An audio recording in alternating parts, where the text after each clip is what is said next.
Bonjour à toutes et à tous. Permettez-moi, chères étudiantes et étudiants, au préalable de cette présentation, de prier Dieu Tout-Puissant de nous protéger tous, nos familles respectives, notre pays, ainsi que l'humanité entière de cette pandémie mondiale qui envahit et paralyse toutes sortes d'activités à l'échelle planétaire. Incontestablement, nous sommes, comme vous le savez tous, dans un contexte critique et surtout sans précédent dans l'histoire humaine récente, et dans lequel nous devrions témoigner ensemble d'un sens élevé de responsabilité et de solidarité. Ainsi, et dans la continuité de nos précédentes séances du cours d'économie monétaire et financière, nous allons aborder la suite selon cette nouvelle démarche, en l'occurrence à distance, et en traitant dans cette première séquence vidéo successivement les points suivants. Premièrement, nous reviendrons sur les principales idées keynésiennes relevant de la demande de monnaie ou, terme approprié pour Keynes, de la préférence pour la liquidité. Deuxièmement, nous allons revenir encore une fois sur la relation entre vitesse de la circulation de la monnaie et taux d'intérêt. Troisième point serait de traiter du rôle du taux d'intérêt dans la relation d'interdépendance entre la sphère financière et monétaire et la sphère réelle. Et enfin, le dernier point serait dédié au prolongement de l'analyse keynésienne en termes de demande de monnaie. Bien entendu, il est évident que les séances sont présentielles, l'interactivité à laquelle nous nous sommes habitués et les différentes ouvertures me manqueront à titre personnel énormément. Nonobstant ceci, nous devrions relever ce challenge à travers cette nouvelle forme de communication et de partage de connaissances. Alors, sans transition, nous allons commencer par le premier point, à savoir les différents motifs de demande de monnaie. En effet, Keynes a développé trois motifs de demande de monnaie. Premièrement, le motif de transaction, résultant du décalage entre recettes et dépenses, ayant pour objectif la synchronisation des dépenses tout au long d'une période donnée. Plus le revenu est élevé, plus les agents économiques vont détenir plus d'encaisse monétaire pour faire face à ce motif. C'est ainsi que Keynes conclut que ce motif dépend positivement du revenu. De même, pour le deuxième motif retenu, c'est celui de précaution. En effet, Keynes estime que les agents économiques détiennent de la monnaie ou d'encaisse monétaire pour faire face surtout à l'incertitude ressentie vis-à-vis des dépenses futures. Les encaisses détenues seront de temps plus élevées que le revenu augmente. Il en conclut par rapport à ces deux motifs qu'ils varient ensemble positivement par rapport à la variable revenu. Par ailleurs, toute l'originalité keynésienne, point de démarcation par rapport au classique, à ce stade d'analyse, réside dans la conception du troisième motif, c'est-à-dire celui de spéculation. Ainsi, lorsque le taux d'intérêt associé à des titres est élevé, les agents économiques seront incités bien évidemment à acheter ces titres, étant leur rendement est élevé, dans la perspective de dégager plus de plus-value et donc ils vont garder moins d'encaisse monétaire et inversement lorsque les taux d'intérêt sont faibles. Autrement dit, si les taux d'intérêt sont faibles, les agents économiques vont préférer en toute évidence saisir les opportunités d'investissement à venir et ainsi garderont plus d'encaisse monétaire. Keynes conclut que la demande de monnaie globale n'est rien d'autre que F de R et de Y, c'est-à-dire le taux d'intérêt et le revenu, qui n'est rien d'autre que M1 et M2, sachant que M1 c'est le motif de transaction et de précaution dépendant positivement du revenu, et M2 c'est le motif de spéculation qui dépend négativement du taux d'intérêt comme nous venons de le voir. Le deuxième point à discuter dans le cadre de ce récapitulatif concerne la relation entre la vitesse de la circulation de la monnaie et le taux d'intérêt. Nous avons démontré à travers un raisonnement mathématique simplifié que particulièrement dans la situation d'équilibre du marché de la monnaie, V est égal à Y sur F de R Y. Alors, si le taux d'intérêt varie à la hausse, à titre d'exemple, la demande de monnaie diminue, vu que les agents économiques vont préférer bien entendu investir et saisir ainsi les opportunités de rendement qu'offre le marché, alors le rapport Y sur F de Y augmente et ainsi la vitesse de la circulation de la monnaie. De même, si le taux d'intérêt diminue, les agents économiques vont garder plus de monnaie et donc Y sur F de RY diminuera et ainsi la vitesse de la circulation de la monnaie. Keynes conclut qu'il existe une relation positive entre la vitesse de la circulation de la monnaie et le taux d'intérêt. Ainsi, contrairement au classique qui suppose que la vitesse de la circulation de la monnaie est constante, Keynes estime que cette dernière subit les fluctuations du taux d'intérêt. Alors le troisième point objet de cette intervention concerne également un bref rappel du rôle du taux d'intérêt par rapport à l'interdépendance créée entre la sphère réelle et la sphère monétaire grâce au mécanisme du taux d'intérêt. Dans cette analyse, Keynes marque une rupture totale avec l'approche dichotomique en considérant que la quantité de monnaie offerte peut influencer des grandeurs réelles telles que l'investissement, la production et l'emploi. Keynes adopte ainsi une approche de la monnaie active, dite aussi endogène ou intégrée. L'intégration entre la sphère réelle et la sphère monétaire signifie que les conditions d'équilibre sur le marché de la monnaie conditionnent l'équilibre sur les différents marchés relevant de l'économie réelle. Dit autrement, la quantité de monnaie peut influencer, à titre d'exemple, le niveau d'investissement, celui de la production et le niveau, enfin, de l'emploi. La variable qui permet cette interdépendance entre la sphère réelle et la sphère monétaire et financière est bien évidemment le taux d'intérêt. Alors cette variable détermine l'équilibre sur le marché de la monnaie et conditionne ou influence le niveau de production, celui de l'emploi à travers l'investissement. Cette variable détermine l'équilibre sur le marché de la monnaie et conditionne ou influence le niveau de production et celui de l'emploi à travers l'investissement. Aussi, l'on peut s'interroger comment cette variable qui est le taux d'intérêt permet-elle cette interdépendance entre ces deux sphères, sujet de débat controversé entre économistes. En effet, le taux d'intérêt est considéré comme variable déterminante par rapport à la décision d'investir. Ainsi, un entrepreneur, avant de décider d'acquérir des équipements dans le but d'accroître sa capacité de production, procède à une comparaison entre le coût et la rentabilité de cet investissement, bien évidemment. C'est-à-dire, pour reprendre les concepts keynésiens, entre ce qu'on appelle l'efficacité marginale du capital et le taux d'intérêt. La décision d'investir sera d'autant plus choisie que l'efficacité marginale du capital est supérieure au taux d'intérêt. Les dépenses d'investissement et de consommation prévues par les entrepreneurs déterminent la demande effective que ceux-ci sont en mesure de satisfaire par leur production, laquelle, à son tour, est conditionnée par un certain niveau d'emploi. Comme cette demande effective ou anticipée, c'est-à-dire en termes de consommation et d'investissement, nous pouvons être spontanément fixés à un niveau élevé garantissant une production dite de plein emploi, Keynes avance que l'État doit intervenir pour justement soutenir cette demande, notamment en agissant sur les variables monétaires, c'est-à-dire le taux d'intérêt, dans le but de stimuler l'investissement. Ainsi, toute injection d'une quantité supplémentaire de monnaie dans le marché aura comme conséquence immédiate une baisse du taux d'intérêt sur ce marché de la monnaie, ce qui serait une forte incitation pour les entrepreneurs pour réaliser leur projet d'investissement, bien entendu le coût de financement étant faible, ce qui augmenterait en conséquence la production globale et donc le niveau d'emploi. Nous pouvons emprunter de l'évaluation des projets d'investissement un des critères le plus utilisés, à savoir la VAN, la valeur actuelle nette, qui n'est rien d'autre que la somme actualisée des cash flows sur une période donnée, diminuée de l'investissement initial I0.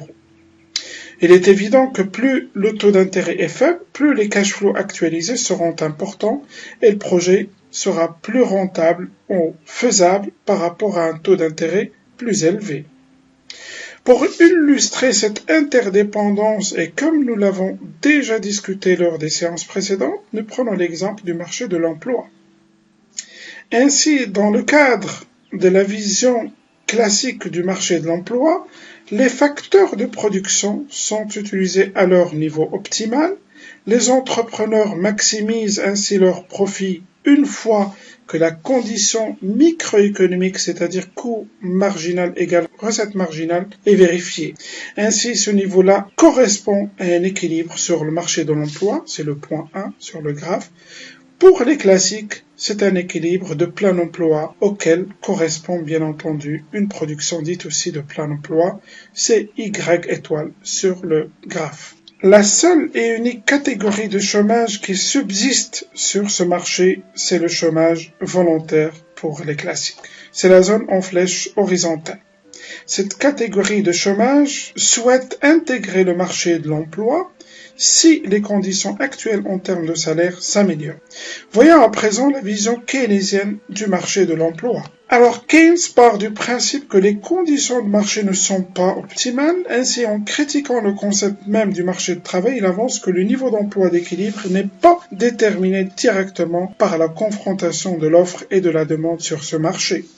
Ce niveau d'emploi, pour lui, dépend de la demande de travail faite par les entreprises, laquelle est à son tour déterminée par le niveau de production, comme vous le voyez sur le graphe, fonction, ce niveau, lui-même de la demande anticipée des biens et services. D'ailleurs, cette juxtaposition des deux graphiques démontre l'interdépendance entre production et emploi. Keynes distingue entre deux catégories de chômage. La première catégorie est dite chômage involontaire, c'est la zone située entre le point d'équilibre initial, c'est-à-dire l'équilibre de sous-emploi, et le nouveau point d'équilibre B, c'est l'équilibre de plein emploi. Comme vous voyez sur le graphe, c'est la zone en flèche jaune où l'air L0, L étoile, BA. La deuxième catégorie de chômage, c'est le chômage dit volontaire. Comme pour les classiques, sur le graphe, c'est la zone en flèche verte où l'air L étoile, L bar, B. Sachant que L bar pour Keynes, c'est le niveau d'emploi maximum réglementaire.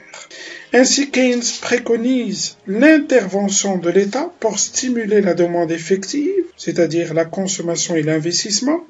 Ainsi, en baissant le taux d'intérêt, les entrepreneurs augmenteront leur production en passant du point C au point D, comme vous voyez sur le graphique. Ce faisant, le chômage involontaire serait totalement résorbé. Je rappelle que cette catégorie de chômage involontaire souhaite travailler avec les conditions d'équilibre ou les conditions actuelles du marché, mais il ne trouve pas d'emploi suite à une défaillance du marché et surtout, lorsqu'on parle des keynésiens, la défaillance provient toujours côté demande. La catégorie de chômage qui reste sur le marché une fois la production passe du point C au point D, c'est le chômage volontaire. Alors cette population de chômeurs exige des conditions salariales supérieures à celles proposées par le marché, comme cela a été évoqué précédemment et comme vous le voyez sur le graphique. Ainsi, en guise de conclusion, Keynes estime que toute baisse du taux d'intérêt entraîne une augmentation de l'investissement qui entraîne à son tour une augmentation de la production, ce qui se répercute positivement sur le marché de l'emploi en résorbant tout le chômage involontaire. Le dernier point à traiter dans le cadre de cette intervention concerne les prolongements de la demande de monnaie keynésienne. Alors ces différents travaux se sont fixés d'abord comme principal objectif une meilleure compréhension de l'influence du taux d'intérêt sur la demande de monnaie dans toutes ses composantes. Alors rappelons que Keynes a démontré une relation négative entre la demande de monnaie pour motif de spéculation et le taux d'intérêt, alors que la demande de monnaie pour motif de transaction et de précaution ne dépend pas du taux d'intérêt selon Keynes.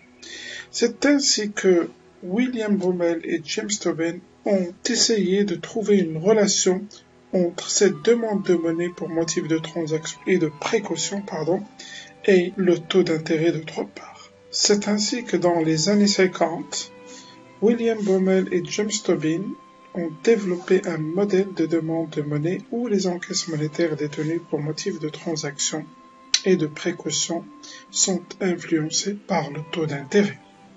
Alors, en s'inspirant de leur modèle, nous avons imaginé un agent économique qui reçoit un salaire de 10 000 dirhams au début de chaque mois et qui le dépense régulièrement tout au long du mois.